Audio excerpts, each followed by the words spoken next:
दोस्तों, किसी इलाके में एक गरीब बेवा औरत अपने 7 कुंवारी बेटियों के साथ में रहती थी। इसकी यह सातों बेटियां बहुत ही ज़्यादा खूबसूरत और नेक थी, अल्लाह की इबादत करने वाली थी। और यही नहीं, यह कभी भी अपने घर से बाहर भी नहीं निकलती थी। लेकिन फिर बूढ़ी औरत की ज़िंदगी में क़यामत उस वक्त आई जब इसकी 4 बड़ी बेटियां जो कि कुंवारी थी वो एक एक करके हामिला हो गई। मगर यहाँ पर हैरत की बात यह थी कि इन चारों बेटियों को पता ही नहीं था कि इनके साथ में यह गंदी हरकत किसने और कब की है। लेकिन फिर जब इस रात से पर्दा उठा, यानी कि जब इन बच्चों के बाप का पता चला, तो सबके होश उड़ गई।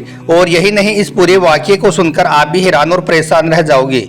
इसलिए आज का यह वीडियो आप सभी के लिए बहुत ही ज़्यादा खास है। आप इसको आखिर तक ज़रूर देखें और आप सबसे ये गुजारिश है कि आप इस वीडियो को लाइक करें या ना करें, मगर मेहरबानी करके इसे शेयर ज़रूर कर दें ताकि ज़्यादा से ज़्यादा लोगों के पास में यह वीडियो पहुँच जाए। तो चलिए दोस्तों, शुरू करते हैं।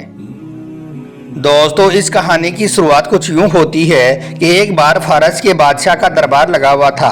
बादशाह सबकी फरियाद सुन रहा था कि तभी एक बूढ़ी औरत रोती हुई बादशाह के सामने आ गई। बूढ़ी औरत को देखकर बादशाह कहने लगा, ए अम्मा, आपको क्या परेशानी है? आपको किसने सताया है?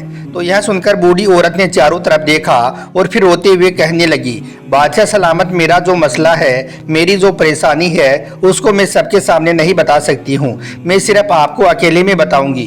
तो यह सुनकर बादशाह भी हैरान रह गया और सोचने लगा कि इस बूढ़ी औरत को इस उम्र में ऐसा क्या मसला हो गया होगा जो यह अकेले में मुझे बताना चाहती है।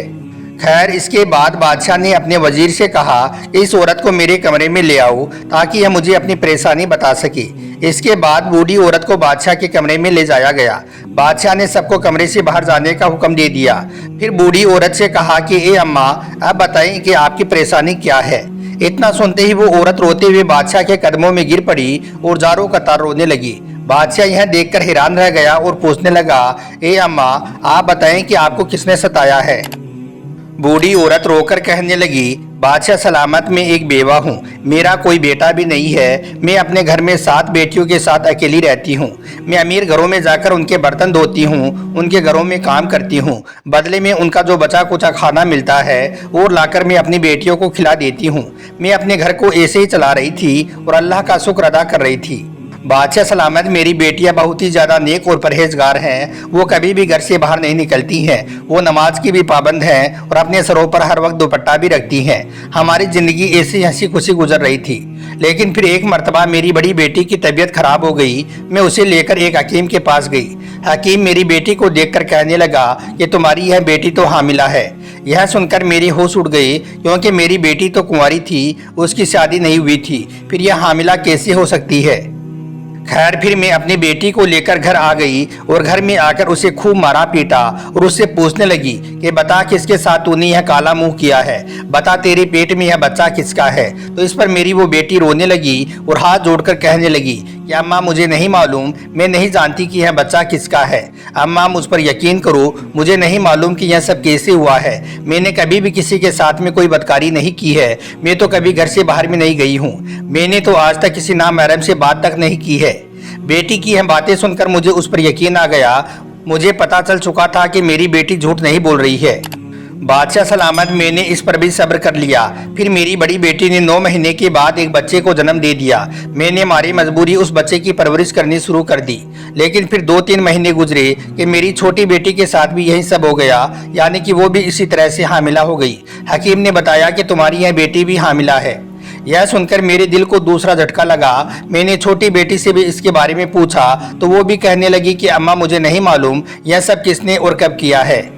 अब मुझे कुछ समझ नहीं आ रहा था कि मेरी बेटियों के साथ बदकारी कौन कर रहा है, क्योंकि हमारे घर में ना ही कोई आता है और ना ही कभी मेरी बेटियां घर से बाहर निकलती हैं। मुझे इस बारे में कुछ भी समझ नहीं आ रहा था। इसलिए फिर मैंने यह सारा मामला अल्लाह पर छोड़ दिया।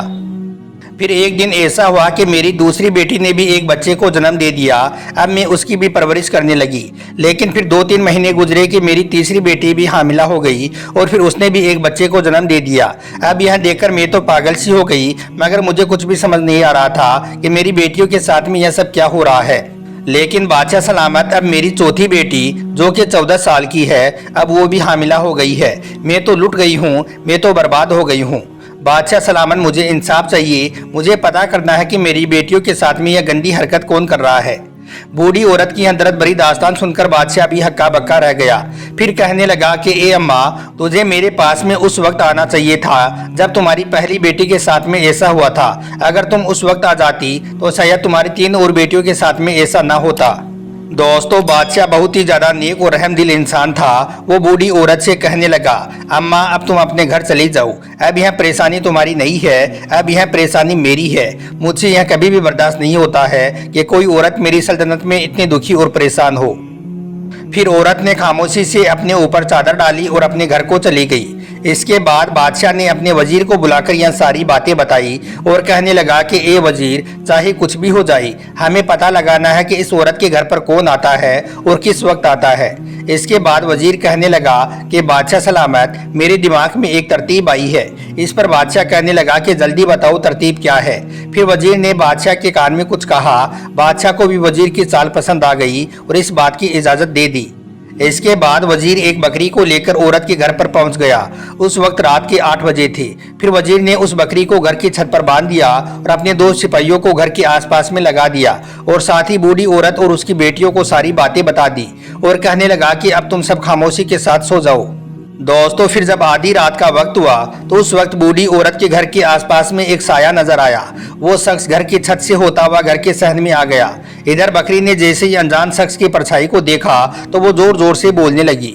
उस वक्त आधी रात का वक्त था, हर तरफ सन्नाटा छाया हुआ था, इसलिए बकरी की आवाज दूर दूर तक गूंजने लगी। बकरी की आवाज को सुनकर दोनों सिपाही भी समझ गई कि कोई घर के अंदर दाखिल हो चुका है और बकरी को छत पर बांधने का मकसद भी यही था। फिर जब वो शख्स घर के कमरे तक आया तब तक बूढ़ी औरत और उसकी बेटियों को भी पता चल गया था, इसलिए वो भी चौकन्नी हो गई थी। इधर सिपाही भी घर के अंदर दाखिल हो गई थी। जब आने वाले शख्स ने घर में सबको जागते हुए देखा तो वो पीछे की तरफ भागने लगा। तभी दोनों सिपाहियों ने उसे पकड़ लिया। उस आदमी ने अपने चेहरे पर कपड़ा लपेट रखा था ताकि उसको कोई पहचान ना पाए। अब बूढ़ी औरत और उसकी बेटियां उस शख्स को हैरानगी से देखने लगी। उन्हें तो यकीन ही नहीं आ रहा था कि उनके साथ में यह आदमी ऐसा कर सकता है। खैर, इसके बाद सुबह उस शख्स को बादशाह के दरबार में ले जाया गया। इधर वो बूढ़ी औरत भी अपनी बेटियों को लेकर दरबार में पहुंच गई थी। दरबार में वो आदमी घुटनों के बल बादशाह के सामने बैठा हुआ था। उसके हाथों में हथकड़ियां लगी हुई थी और उसका चेहरा भी ढका हुआ था। इसके बाद बादशाह ने तमाम लोगों को बाहर भेज दिया। फिर कहने लगा कि ए शख्स, क्या तुझे मेरा खौफ नहीं आया? तुमने यह नहीं सोचा कि जब तुम्हारा यह जुर्म पकड़ा जाएगा तो तुझे कितनी बड़ी सजा मिलेगी? फिर बादशाह ने कहा कि इसके चेहरे से नकाब को हटाया जाए ताकि मैं भी देखूं कि इतनी हिम्मत इसने कैसे की जो इस बूढ़ी औरत की 4 बेटियों को हामिला कर दिया। दोस्तों, अब जैसे ही उस शख्स के चेहरे से नकाब को हटाया गया तो उसके चेहरे को देखकर बूढ़ी औरत और उसकी बेटियों के पैरों के नीचे से जमीन खिसक गई। फिर बूढ़ी औरत उस शख्स के करीब गई और जाकर उसके मुंह पर थूक दिया और कहने लगी कि ए दरिंदे इंसान, क्या तुझे शर्म नहीं आई? मेरी बेटियां तेरी बेटियां जैसी हैं, यह तेरी सगी भतीजियां हैं। तुमने इनके साथ में इतनी गंदी हरकत कैसे की? ए दरिंदे इंसान, चाचा तो बाप की तरह होता है। तुझे जरा भी शर्म नहीं आई अपने भतीजों के साथ में ऐसा घिनौना काम करते हुए? इस तरह से बूढ़ी औरत अपने देवर के चेहरे पर थप्पड़ मारती रही और रोती रही। फिर बादशाह ने गुस्से में कहा, ए शख्स, अगर कोई गिर होता तो हम समझते, लेकिन तुम तो इनके सगे चचा थे। तुमने इतना गंदा काम कैसे किया? क्या तुझे जरा भी शर्म नहीं आई? अब इन बच्चियों का बाप इस दुनिया में नहीं रहा तो तुम चाचा की जिम्मेदारी थी कि तुम अपनी भतीजियों का ख्याल करता, इनके रिश्तों की फिक्र करता, लेकिन तुम तो चाचा नहीं दरिंदा बन गई। इसके बाद बादशाह ने अपनी तलवार निकाली और उसकी गर्दन पर रख दिया और कहने लगा कि ए शख्स, अब तू सच सच बता, तूने यह घिनौना काम क्यों किया? इसके बाद वो शख्स कहने लगा, बादशाह सलामत, हम 2 भाई थे। मेरा भाई मुझसे बड़ा था, वो मुझसे बहुत ज़्यादा मोहब्बत करता था, मेरी बड़ी फिक्र करता था। लेकिन फिर जब मेरे बड़ी भाई की शादी हो गई और उसकी बेटियां हो गई तो उसके सर पर जिम्मेदारियां बढ़ गई। इसलिए अब मेरे भाई का ध्यान मुझसे हटकर अपनी बीवी बच्चों पर ज़्यादा हो गया।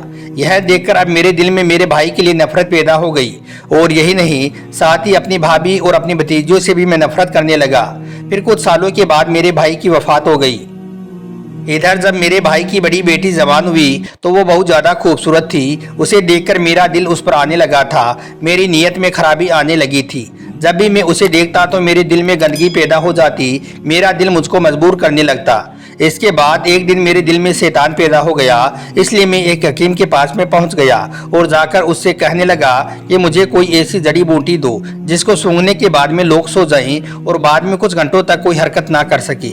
यह सुनकर हकीम ने मुझे ऐसी जड़ी बूटियां दे दी जिनको लेकर मैं घर आ गया। फिर मैं रात के वक्त जड़ी बूटी लेकर इनके घर चला आता और भाभी और उनकी सारी बेटियों को वो जड़ी बूटी सुंघा देता। इसके बाद वो 5 से 6 घंटों तक बेहोश पड़ी रहती। इस बीच मैंने जिसके साथ भी बदकारी करनी होती उसके साथ में मैं बदकारी करता और फिर उनको उसी हालत में छोड़ आता। फिर जब मेरी यह भतीजियां सुबह को उठती तो उन्हें कुछ मालूम ही नहीं होता कि रात को उसके साथ में क्या हुआ है। बस इसी तरह से मैंने इन सबके साथ में यह किया है। लेकिन काश मैं बकरी को देखकर समझ आता कि यह बकरी मुझे चारा बनाने के लिए बांधी गई है तो मैं वापस चला जाता। दोस्तों, इसके बाद जब वो शख्स अपने गुनाह को तस्लीम कर लिया और अपनी ज़बानी सारी बातें बता दी तो इसके बाद बादशाह ने अपने वजीर को हुक्म दिया। हुक्म पाते ही वजीर ने अपनी तलवार निकाली और उसका वहीं पर सर कलम कर दिया। इस तरह से वो दरिंदा इंसान अपने अंजाम तक पहुंच गया। अब उस जालिम चाचा को उसके किए की सजा मिल चुकी थी। फिर बादशाह ने बूढ़ी औरत की तरफ देखकर कहा, ए अम्मा, अगर तू पहले बता देती तो तेरी 3 बेटियों की इज्जत बच जाती। इसके बाद बादशाह ने अपने सिपाहियों में से 3 ऐसे सिपाहियों को चुना जो बहुत ही ज्यादा समझदार थे। उनके साथ में उन तीनों लड़कियों की शादी करवा दी और बहुत सारा मालो दौलत और पैसा देकर उनको विदा कर दिया। इधर बूढ़ी औरत रो रोकर बादशाह का शुक्रिया अदा कर रही थी। अल्लाह ताला से दुआ है कि अल्लाह पाक हम सबकी बच्चियों की हिफाजत फरमाए और उनकी इज्जत व आबरू को महफूज रखे। आमीन, अल्लाहुम्मा आमीन। एक बार आप भी कमेंट बॉक्स में आमीन ज़रूर लिख दें। आपका वीडियो देखने के लिए बहुत बहुत शुक्रिया।